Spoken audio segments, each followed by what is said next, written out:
আর্থিক খাতে স্থিতিশীলতা ও ব্যাংক লোপাট ঠেকাতে গত ১.৫ মাসে ১১টি ব্যাংক ও আর্থিক প্রতিষ্ঠানের পর্ষদ ভেঙে দিয়েছে কেন্দ্রীয় ব্যাংক।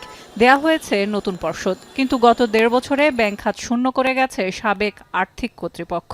তাতে বাড়ে ঋণখেলাপি, সংকটে পড়ে ব্যাংকের তারল্য। এছাড়া বিদেশি সম্পদ গড়তে অর্থ পাচারে ভঙ্গুর হয়ে পড়ে পুরো আর্থিক খাত। এমন পরিস্থিতি থেকে উত্তরণে গঠন করা হয়েছে টাস্কফোর্স। নানা উদ্যোগে এখন বাজেট সহায়তা ও ব্যাংকিং খাত সংস্কারে ঋণ দিতে ইচ্ছুক দাতা সংস্থাগুলো। তারই প্রেক্ষিতে বিশ্বব্যাংক $1 বিলিয়ন দিতে আগ্রহী বাংলাদেশ ব্যাংকে। আজ গভর্নরের সাথে বৈঠকে ব্যাংকিং খাত শক্তিশালী করা এবং গ্রাহকদের আস্থা ফেরাতে কারিগরি সহায়তা দিতে আশ্বাস দেন বিশ্বব্যাংক। Which Bangladesh is going through some very important reforms, and I was encouraged by the plans that the governor of Bangladesh Bank laid out, and we will discuss further how we can best support their implementation.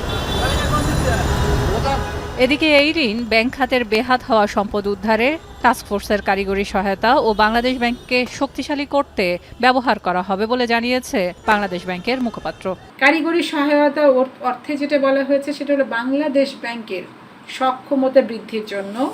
আসলে আমরা বিশ্বব্যাংকের টাকার কথা প্রত্যাশা করছি, তো central ব্যাংকের strengthening এর জন্য এই কম্পোনেন্টে বিশ্বব্যাংক টাকা দিবে। এবং আরও একটা বিষয় আছে যে স্টোলেন অ্যাসেট রিকভারি, এক্ষেত্রে বলা হয়েছে যে বিশ্বব্যাংক আমাদেরকে টেকনিক্যাল অ্যাসিস্ট্যান্স দিবে যাতে করে স্টোলেন অ্যাসেট রিকভারিতে আমরা সফল হতে পারি।